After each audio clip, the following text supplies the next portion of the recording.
It is great to be here tonight. This is the first time I have ever even been in this building. And so it's strange how those types of things work, because the preachers meeting, Philip's kind of hung up in the middle. There's the group of preachers up in the Quad Cities area, and then there's the rest of the preachers that are in Marion County, Winston County, Fayette, Lamar. And so that's kind of these borders seem to separate us. And so I'm glad that Philip finds time to come and to be with us at probably Double Springs. I would guess he's been to the preachers meeting at Double Springs, but I'm grateful to be here. Grateful to be here tonight. I thought I wouldn't know anybody but Philip here tonight, but I was wrong. And so there's a fellow that hangs out around my house a lot, sitting right here to my left. He had a little incident with a fertilizer spreader, and I got it all on video, by the way. Now to his credit, he wasn't driving. All right, he wasn't driving, but it was an interesting situation. What we owe in our homes and our families. This is a sermon I've preached many times. I used to preach at almost every single gospel meeting in the Bible class portion of the meeting, because generally there's adults and young people in the assembly. And I'm thankful that the young people are in this assembly tonight as we think about what we owe in our homes. And so the first thing we're going to look at just very quickly is what we do not owe in our homes. Because there seems to be a lot of confusion about how to conduct ourselves in our families, and particularly with regard to our children. And so we're thinking about some things that we do not owe in our homes. And one thing I thought about, and by the way, just to give you a little background, I'm about the same age as Philip. So we were children of the 70s and 80s, all right? And so my experience growing up is going to be different than many of you. And if you're younger than me, and many of you are, it's going to be different. But just kind of give you some insight as to where I come from as I was thinking about growing up and being a young person. When I was a kid, there was a whole lot of emphasis on what kind of clothes you wear. And I know that my mom, I was raised in a single parent household, and I know that my mom made a lot of sacrifices to buy things for me that we really couldn't afford, because she wanted me to so-called fit in, so to speak. When I was a young person, the best thing you could have on your clothes was a little alligator. Y'all remember that little guy? Everybody remembers the little alligator. And then there's a little dude riding a horse. You remember him?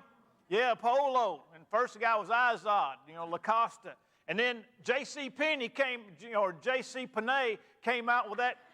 They came out with that fake-looking horse. You remember? They had a fake horse that was supposed to look like the Polo horse. And there was all of that going on. Jordache jeans were a big thing when I was a kid. Reebok tennis shoes and Nikes and all of these types of things. And people were, and wrongfully so, but people were judged by the clothes that they wore, whether the clothes they were wearing were this or whether they weren't that.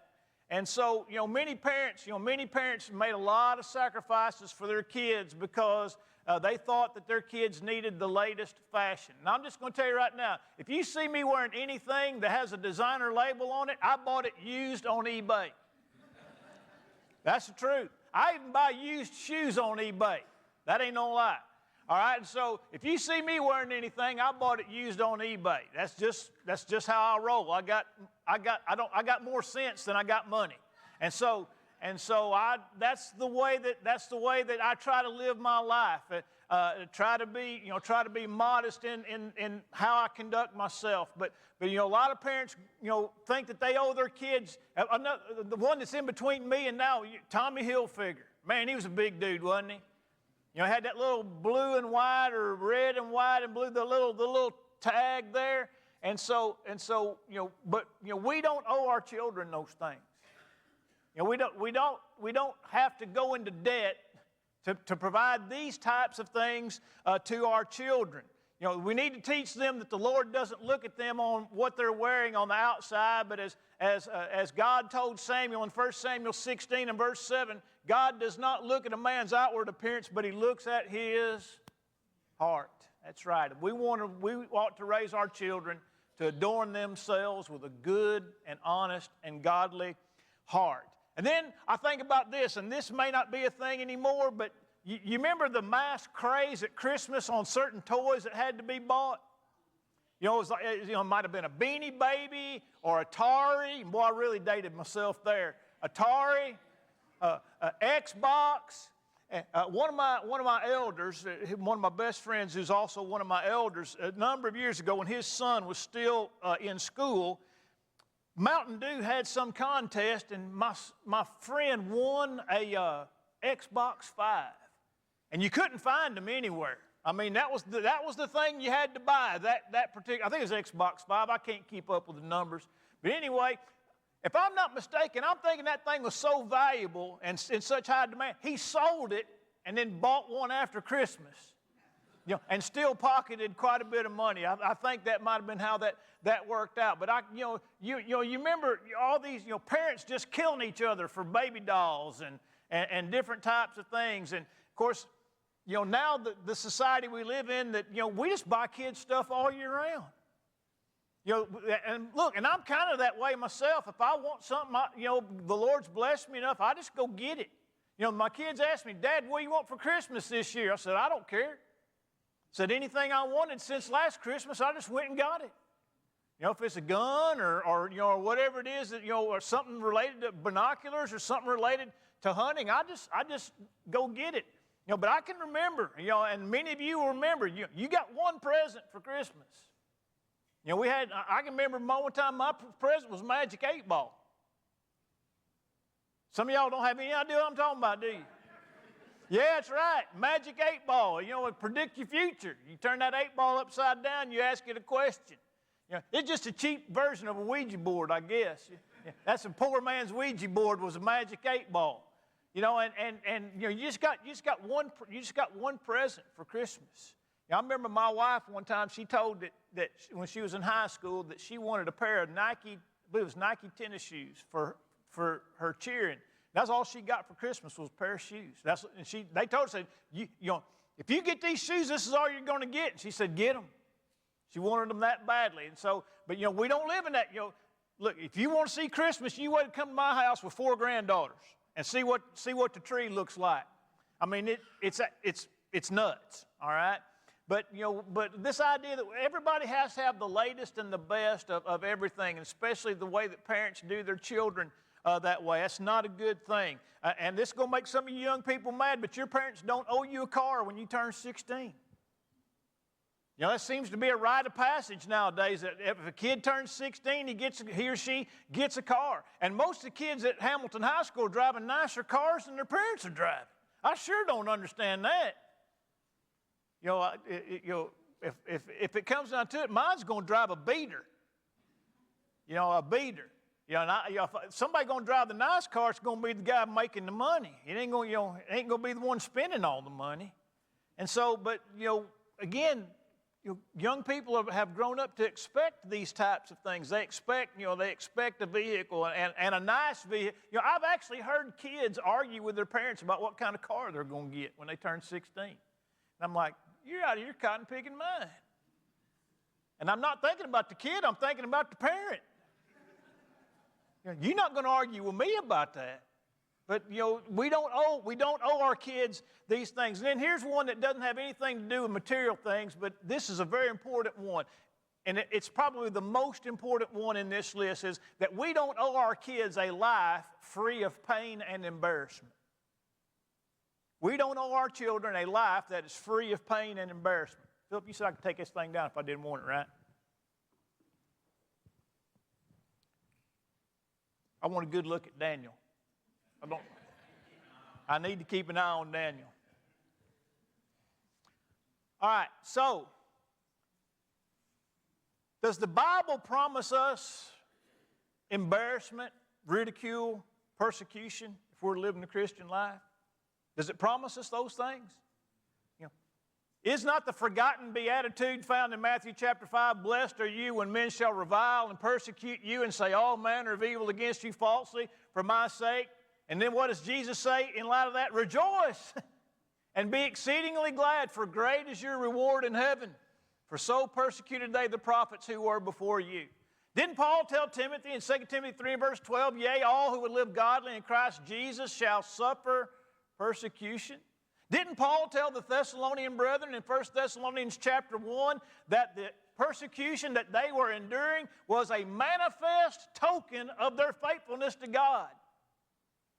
Didn't Peter say, if any man suffers as a Christian, let him not be ashamed, but rather let him glorify God? Depending on what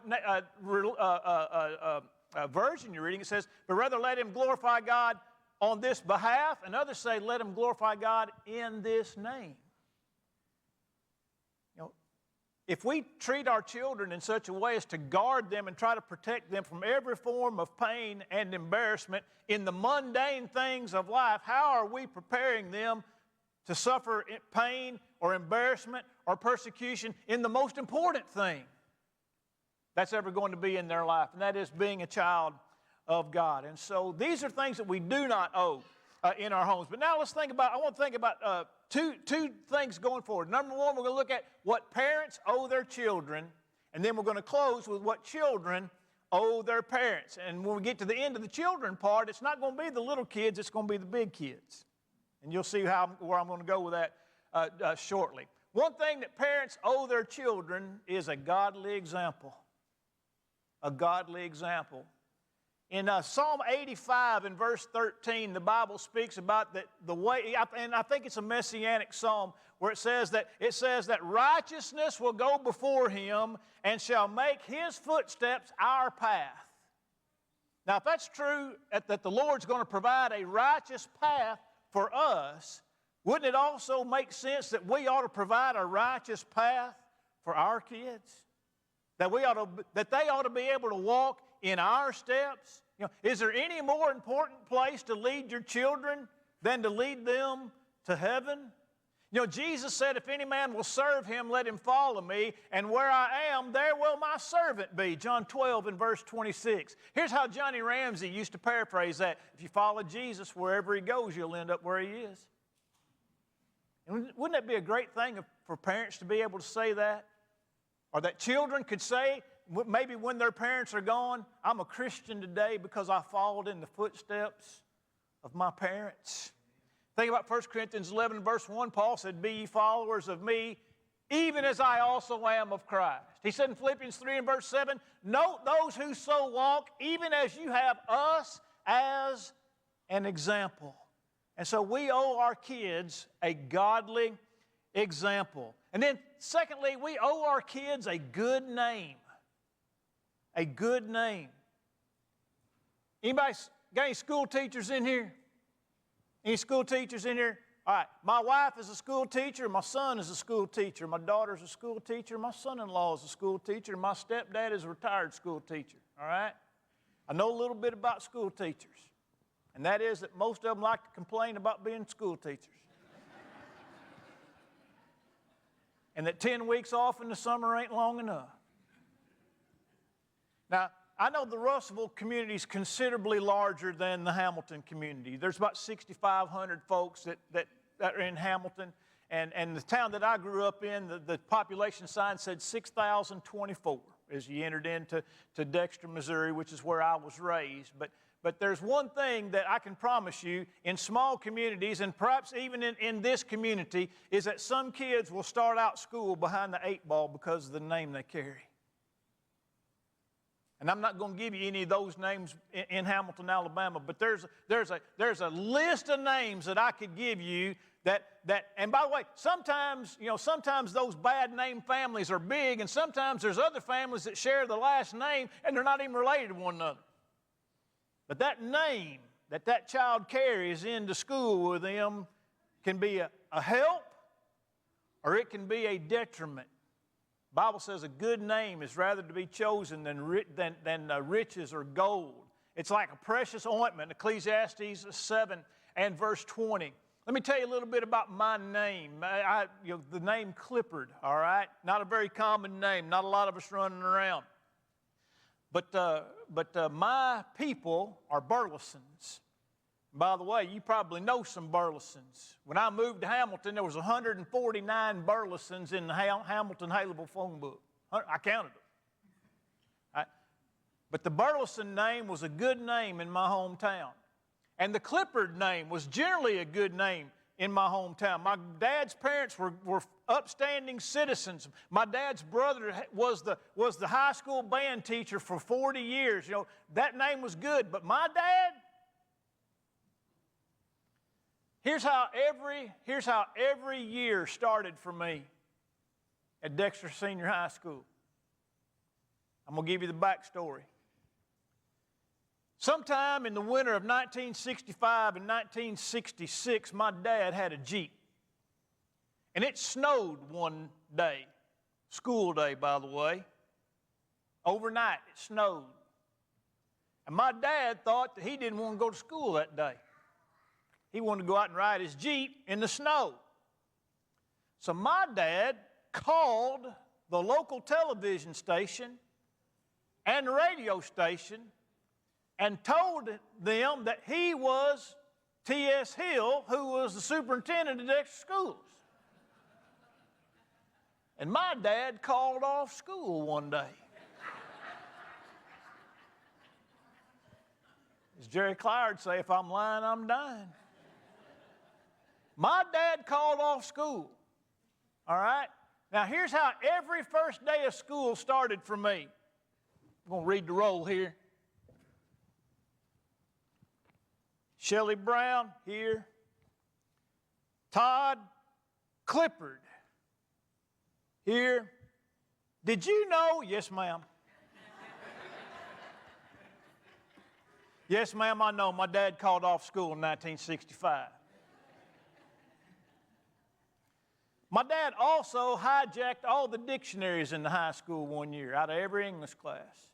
Every day he'd just pick one up off the shelf, and when he walked out of class every day, he walked out with it and kept it till they was all gone. And at the end of the year, Claudius Jenkins, who was the English teacher, was making some comment about getting their report cards, and he said, everybody will get their report card when Mr. Clippard decides to return all the dictionaries to my classroom. Well, I knew I could never call off school, so I had to one-up my dad. I stole all the handles off of pencil sharpeners. Wasn't a single pencil sharpener in Dexter High School had a handle on it. It was easy. You just put your pencil in there and kind of gouge it a little bit and just run the handle backwards, and it would unscrew, and you put it in your pocket. I had every pencil sharpener handle in Dexter High School. You know, that's the best I could do. But you see, sometimes you can start off behind the 8 ball. You know, when somebody said, when one teacher said, did you know, you knew you was behind the 8 ball. My dad called off school.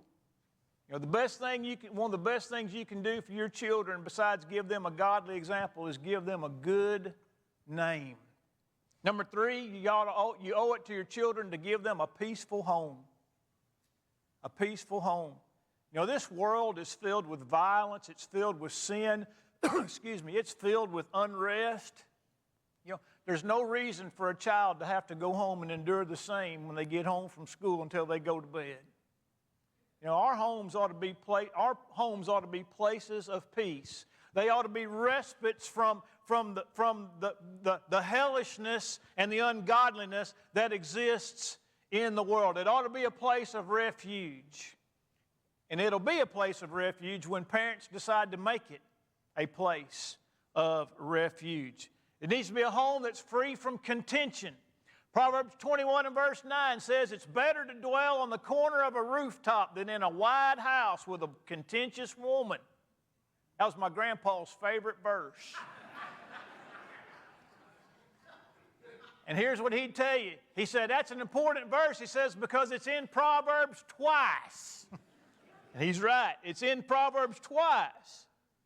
You know, we need our homes to be free from contention. They need to be tempered with respect for one another. Ephesians chapter 5 and verses 23 through 32. They need to be homes that are warmed by love. We talk about the warm fires of home. You know, the warm fires of home are fueled by love, and we owe our children a peaceful home. Now, I'm not going to spend a lot of time on this one because I was looking at the list of speakers, and I believe the speaker next week is going to deal with the matter of discipline. But I do need to at least mention it because we owe discipline to our children in our homes. Children need discernible boundaries, and they need to know that there are consequences for going beyond the boundaries. You know, again, thinking about my wife and the conversations that they have about some of these kids at school, you know, my wife can tell you. By the way, I don't know if they have this in Franklin County, but they have a picture of everybody that gets arrested in Marion County and in Marion County Jail. Y'all got one of those websites like that? Everybody gets arrested is on there. And about once every 3 or 4 days, we'll open it up and see who's been arrested the last 3 or 4 days. And I'll look at the age of whoever it is, you know, that's been arrested, and I'll call out a name, and my wife will say, "Wow, we knew that one was coming all along." We knew that one was coming all along. But why did she know that? Because she knew that that child had no respect for authority. That child had no respect for boundaries. And if they don't respect boundaries at home and they don't respect boundaries at school, they're not going to respect boundaries in town. And so we owe it to our children to set boundaries for them and to let them know there are consequences for violating those boundaries. By the way, and here's a character in the life of David that we very rarely talk about, and that's Adonijah. You know, as in 1 Kings chapter 1, David's about to die. And somebody's going to be king, and it's already been determined that Solomon's going to be king, right? Well, Adonijah decided that he was going to be king. Now, why did Adonijah decide? Had his daddy told him he's going to be king? You know, had Bathsheba told him he's going to be king? No. The Bible tells us, with regard to Adonijah, that at no time in his life did David ever say to him, "Why have you done this thing?" In other words, whatever he wanted to do, he did it, and nobody ever called him out on it. And David did that boy a terrible disservice. A terrible disservice. Because it wasn't very long into the reign of Solomon that he pushed one button too many. And he asked Solomon for Abishag to be his wife. Now, you may not know who Abishag is, but Abishag is the young woman that was brought to David in his old age that laid in bed with him to keep him warm. And the Bible says she served the king, but he did not know her, and we know what that means. And Adonijah pushed one button too many, and he went to Solomon. He said, "I want Abishag to be my wife." And you know what the end of that was? Solomon killed him. Killed him. In other words, he'd got his way so many times for so long, he never learned his place. And it cost him his life. We owe it to our kids to put boundaries out there and let them know there are consequences for violating those boundaries. Last thing that we owe our children is this. We owe our children objectivity. Objectivity. The first one to plead his case appears to be right until his neighbor comes and reproves him. Proverbs 13 and verse 17. All right, school teachers. Has this ever happened to you?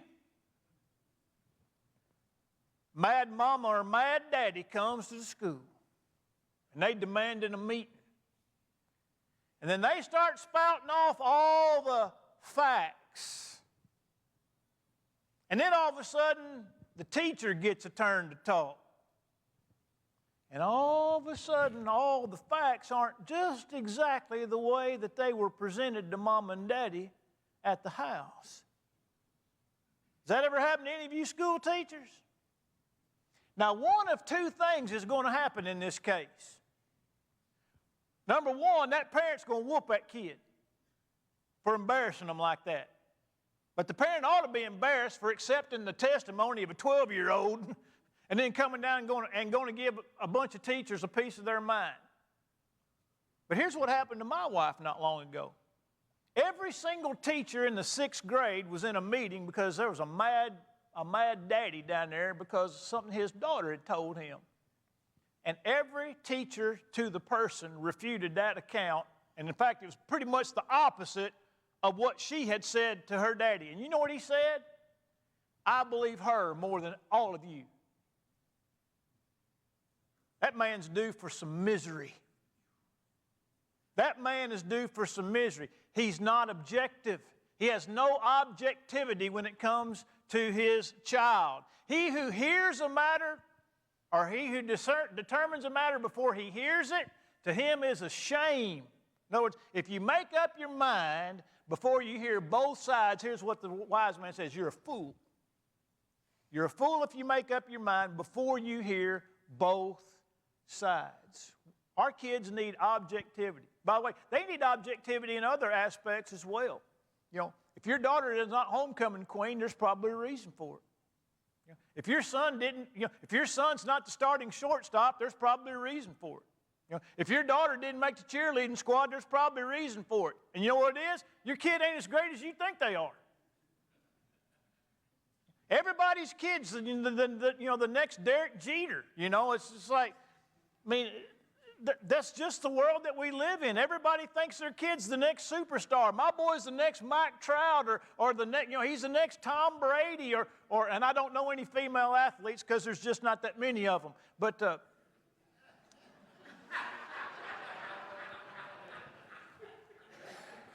just insert name here. All right, insert name here. We got tornado warning. Okay, I thought I'd done preached up a storm.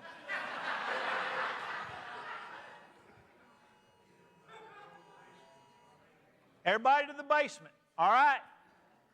Everybody to the basement. I'll have to follow you because I don't know where that is. Good evening, everyone. It's rather unusual for me to go live and from the office now that things are back to normal from the pandemic, but tonight I was privileged to speak at the North Highlands Church in Russellville, Alabama, under the theme of what we owe in our homes. And about halfway, or maybe a little over halfway through our class session time, the tornado, everybody's phone started blowing up, and the sirens in town began to go off, and we were under a tornado warning. And we had to dismiss class, and everybody had to go to the basement. And so we're all lined up in the hallway in the classrooms, just visiting, waiting for the storm to pass. And so I didn't get to finish. And so I promised some of the folks we were talking down there, and they're like, "Well, we would like to hear the end of this." And so I promised them that I would finish this material.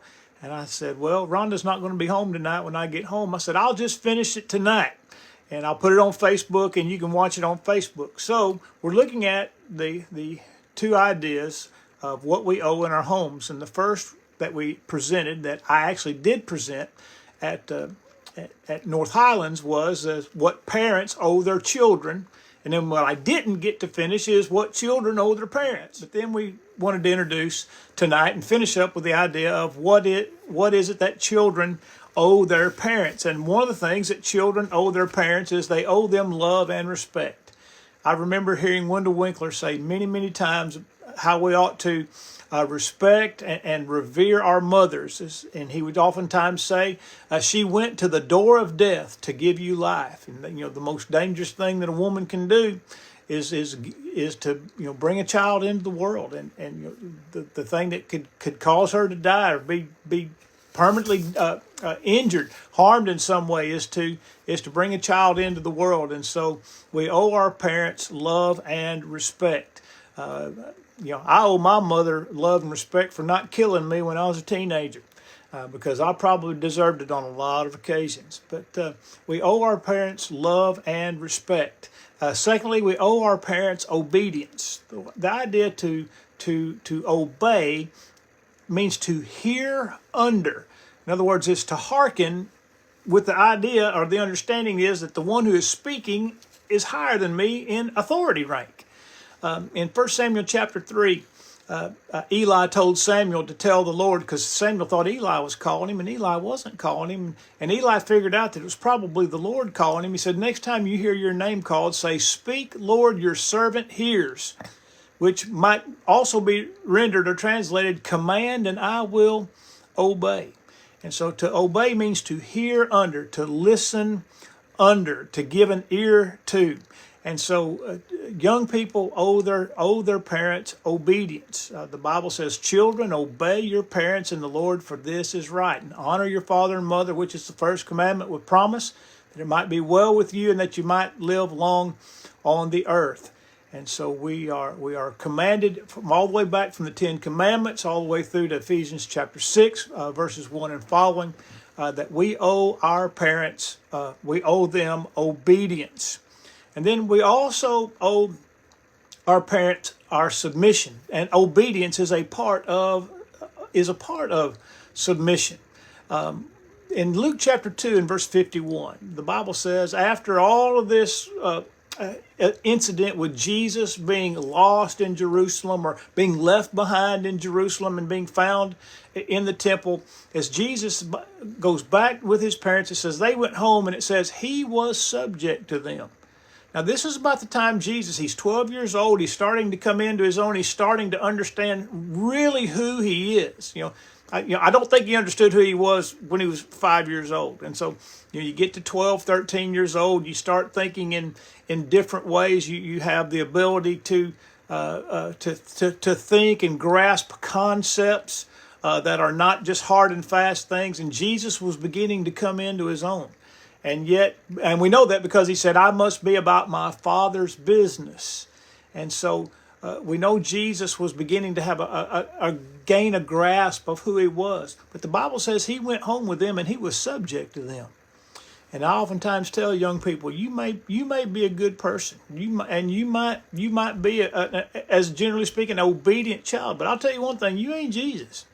And and if Jesus was subject to his parents, even given the understanding that he was coming into his own to know who he really was, certainly young people owe their parents the same type of submission and obedience. And then the last thing, and I know this is very brief, but I just wanted to get these points out, especially for my folks there at North Highland, is that, and this is for older children, is that we owe our parents proper care when they get old. Now, in Exodus chapter 20, and again, the passage that we just mentioned in Ephesians chapter 6 with regard to the Ten Commandments in Exodus 20 says, "Honor your father and mother, that it may be well with you and that you might live long on the earth." And so there's a sense in which we need to understand the proper context of this. And that is that in taking care of our parents when they get older, helps us to ensure that we receive proper care when we get older. In other words, there were no nursing homes, there were no assisted living facilities, there were no people to be hired to be brought in to take care of your parents in those days, and the care of parents was left to the children. And as parents began to get older and they began to get they get aged, they get feeble, they get sick, that care was provided for them by their children. And I think the implication is that when adult children took care of their parents, their own children witnessed that and were taught to take care of their parents by their parents. And thus, when those parents got older, their children would take care of them because that's the way that they'd been taught. And and I can tell you just from personal experience that's how that's going to work in my life. I watched my mom take care of her dad, my grandpa Burleson. He had cancer, and Mom and Freeman moved in with Grandma and Grandpa Burleson, and my mom took care of her dad nearly up till the day that he died. Had bone cancer, and took care of him nearly up till the day. And look, I'm not saying that he was bedridden for weeks or months on end, but she was still there every day, every night to take care of him. And then not long after my grandpa died in '96, my grandma got breast cancer again and was not going to be able to survive it. But she hung on for a number of years in general decline, and my mom and Freeman stayed in that house, and they took care of my grandma Burleson, and she died at home, and my mom was right there every step of the way, morning, morning, noon, and night, 7 days a week, every single day, with very few, rarely ever getting any kind of a break, and so, but I saw that. And when my mom and Freeman moved down to Alabama, and they built the house, the one I'm sitting in right now, and the one that we bought from them in 2016, this house was designed and built in mind for my parents eventually to move back and live in this house, and I'm going to take care of them. And that's the way that it's going to be. And so, but where did I learn that? How was that ingrained in me? Because I saw it in my own mother and my stepdad taking care of my grandparents. And so to honor your father and mother is to provide for them. It's not just to respect them, but it also means to provide for them. That word honor is found in a similar context. For example, honor the widows that are widows indeed, or the elder who rules well is worthy of double honor. It's talking about the provisions for them. And so this honor your father and mother in Exodus 20, which Paul repeated in Ephesians chapter 6, means that we owe it to our parents to provide for them when they get older. Now, that doesn't mean that it might not be necessary at some point to move them into an assisted living center or perhaps even a nursing home, because sometimes, the care just becomes physically impossible for us. And it's really in their best interest to have or move into that type of a facility. I'm not saying it's wrong, but I will tell you this. I've seen that many people in nursing homes that could live at home or could live outside of a nursing home. And not only do they live in a place that it really isn't required, they get very little attention, very few, if any, visits from their family. And look, as somebody who spends time every single week in the nursing home, that just burns my biscuits. It infuriates me to see people languishing in facilities when family is nearby and can't take the time to stop and check in on them. And by the way, it's well known in those circles that people who live in those places, who are visited regularly by friends and family, generally receive better care than others. It's just an innate part of that type of facility. And it's not to slam or in any way denigrate people who work there. I mean, this is just the fact. And I love all the people that work at the nursing home and the facilities that I visit. And I'd never say anything to denigrate or in any way put them down, but these are just basic facts of these types of things. And so even when you can't physically take care of your parents, you can continue to help take care of them by looking in on them and taking care of their needs. In 1 Timothy chapter 5 and verse 8, it says, a man who will not provide for his own household is worse than an infidel and has denied the faith. And when we don't take care of our parents, it's disrespectful to them. It disgraces the church. It gives the church a bad name. As the text says, it denies the faith. And I'd even go far as to say, if he's worse than an infidel and has denied the faith, it'll damn a man's soul. If we don't do all that we can to take care of our parents. That's why Jesus pulled that. I think that's one reason Jesus pulled that particular practice out from the Jews when he was talking about when they were accusing him of being in violation of the law. And he said, you're violating the tradition of the elders. And he said, well, you're violating the law, and here's how you're doing it. The law says, honor your father and mother. But you say that if you don't take care of your father and mother, but you promise to give the money to the Pharisees, then he's relieved from the duty to take care of his parents. He said, you have nullified the law of God or the commandment of God by your tradition. And so we see, again, looking at Exodus 20 and looking at the very example that Jesus gave us there in Matthew 15, that honoring father and mother is about taking care of them when they are old. And so we owe it to our parents. We owe it to our parents to provide for them when they are our age. So I've got a friend that see pretty much every day, and it always encourages me to hear him talk about that he goes and sees he calls his mom, or he goes and sees his mom every single day.